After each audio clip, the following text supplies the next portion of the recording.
Langit Timur Tengah kembali memerah, bukan oleh matahari terbit, tetapi oleh api dan darah.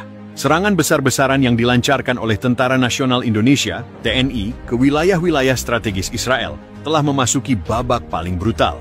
Jika sebelumnya aksi TNI terfokus pada dukungan terhadap perjuangan Palestina di Gaza, kini dunia menyaksikan bab baru dalam sejarah militer Indonesia, penyerangan langsung ke pusat pemerintahan Israel. Tel Aviv, Yerusalem, dan Haifa, semua berubah menjadi medan perang. Gedung-gedung kementerian, fasilitas intelijen Mossad, hingga pusat komando militer Israel diselimuti asap dan reruntuhan. Pasukan elit TNI, dari Kopassus hingga marinir amfibi, menggandakan intensitas serangan mereka, mengguncang jantung kekuasaan Zionis dari darat, laut, dan udara. Semua bermula dari tragedi berdarah di Rafah, Gaza Selatan. Puluhan prajurit TNI yang tergabung dalam misi bantuan kemanusiaan dibantai oleh rudal kendali Asher Essen Israel dalam sebuah serangan mendadak yang tidak pernah mendapat pengakuan. Dunia diam, PBB bungkam, tapi Indonesia tidak. Presiden menggelar rapat darurat dan memerintahkan operasi balasan berskala penuh. Operasi itu diberi nama Sandi, Garuda Petir II. Namun kali ini, misi bukan sekadar membalas dendam, tapi menjatuhkan seluruh struktur kekuasaan Israel. Tanggal 5 Mei 2025, pukul 03.00 dini, hari waktu setempat, 24 pesawat tempur Sukhoi dan 16 drone tempur Elang Hitam TNI AU meluncurkan serangan presisi ke kawasan gedung Kementerian Pertahanan Israel di Tel Aviv. Rudal-rudal berpemandu laser menghantam menara-menara beton itu, menewaskan puluhan pejabat tinggi dan meruntuhkan pusat komunikasi tempur. Tidak berhenti di situ, Satuan Kopaska, Komando Pasukan Kata, yang menyusup dari pesisir Laut Tengah, merangsek ke wilayah pantai Herzliya dan menyerang stasiun radar Israel. Di darat, pasukan elit Kopassus yang menyamar sebagai relawan internasional meledakkan pusat koordinasi Mossad di Yerusalem Barat menggunakan bom magnetik. 3 hari setelah serangan awal, giliran Knesset, Parlemen Israel, menjadi sasaran.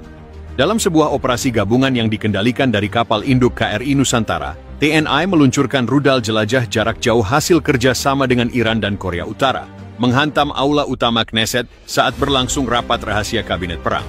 Ledakan itu menewaskan 17 anggota parlemen dan 3 jenderal. Gedung itu kini tinggal puing berasap. Seruan darurat sipil diumumkan. Namun gelombang serangan TNI tak berhenti.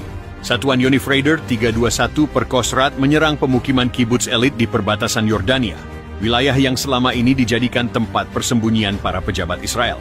Hanya dalam waktu 6 jam, kompleks itu rata dengan tanah.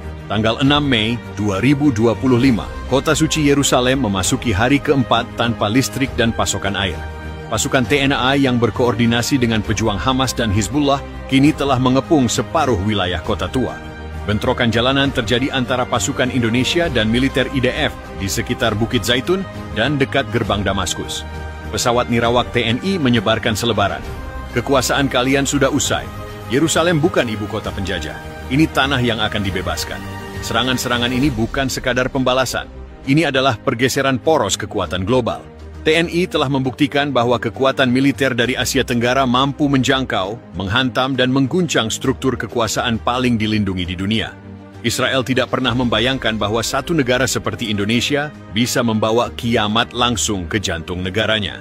Tapi kini, kiamat itu bukan sekadar nubuatan. Ia hadir dalam bentuk roket, bom, dan prajurit-prajurit yang tidak pernah gentar. Awan kelabu menggantung di atas langit Timur Tengah, sementara tanah Palestina masih bergetar oleh dentuman balas dendam.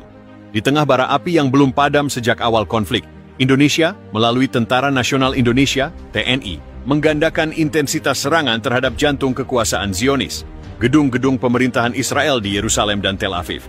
Ini bukan lagi operasi terbatas. Ini adalah babak baru yang lebih gelap dan lebih dalam. Kiamat Israel berlanjut. Ada pukul 03.40 dini hari waktu Yerusalem, serangkaian ledakan presisi menghantam 3 pusat vital pemerintahan Israel, Kementerian Pertahanan, Kantor Perdana Menteri, dan Kompleks Mossad di utara Tel Aviv. Drone tempur buatan PT Dirgantara Indonesia yang dimodifikasi dengan teknologi Rusia dan Iran menerobos sistem pertahanan Iron Dome yang sudah kelelahan. Mayor Jenderal TNI dalam konferensi pers global menyatakan, serangan ini adalah bentuk pembalasan terhadap pembantaian prajurit kami di Gaza. Kami tidak mencari perang, tapi jika Israel menjatuhkan bom ke tanah kami akan jatuhkan kehancuran ke jantung mereka. Laporan dari Medan menyebutkan lebih dari 17 rudal jelajah Petir II dilepaskan dari kapal selam TNI yang beroperasi secara rahasia di Laut Tengah, menghantam fasilitas vital dengan akurasi tinggi. Beberapa pusat komunikasi dan ruang bawah tanah Mossad dilaporkan hancur total. Serangan ini bukan hanya dari udara. Pasukan elit TNI dari Kopassus dan Taifib Marinir dilaporkan telah melancarkan serangan mendadak ke pos intelijen Shin Bet di Yerusalem Timur, menggunakan terowongan bawah tanah yang telah disiapkan oleh Hamas dan dikuasai kembali oleh unit gabungan TNI Hizbullah.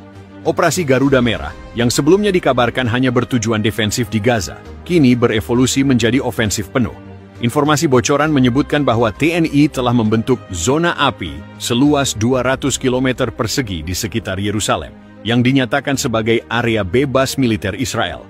Dalam siaran darurat, Perdana Menteri Israel, Benjamin Netanyahu, terlihat berlumuran darah di dahinya, berdiri di reruntuhan bunker bawah tanah. Suaranya terguncang. Kami tidak pernah membayangkan Indonesia berani sejauh ini. Kami sekarang dalam keadaan darurat nasional. Dunia harus turun tangan. Namun suara-suara dari dalam negeri Israel sendiri mulai retak. Protes massal muncul dari warga sipil yang kehilangan tempat tinggal dan keluarga akibat balasan TNI yang tepat sasaran namun sangat menghancurkan. Ribuan warga Tel Aviv dilaporkan eksodus ke arah utara menuju Haifa dan perbatasan Lebanon. Washington dalam kondisi terpecah. Rakyat Amerika Serikat mulai mempertanyakan keterlibatan mereka dalam konflik yang dianggap mereka picu sendiri. Presiden Ari Iglesias menyatakan, "Kami tidak akan membiarkan sekutu kami dihancurkan, tapi kami juga menyesali tragedi yang telah terjadi. Kami menyerukan deeskalasi." Namun diam-diam Pentagon mengerahkan armada ke-6 ke Laut Tengah. Konfrontasi global tinggal selangkah lagi. Serangan TNI ke gedung pemerintahan Israel adalah deklarasi bahwa kekuatan negara berkembang tidak lagi bisa dianggap remeh. Ini bukan sekadar perang antara militer. Ini adalah peperangan antara harga diri dan penjajahan, antara masa lalu yang penuh luka dan masa depan yang menuntut keadilan. Israel kini berada di ujung tanduk, dihantam dari dalam oleh krisis politik dan dari luar oleh gelombang perlawanan yang tak terbendung. Dunia menyaksikan dengan mata terbuka, kiamat bagi Zionis telah dimulai.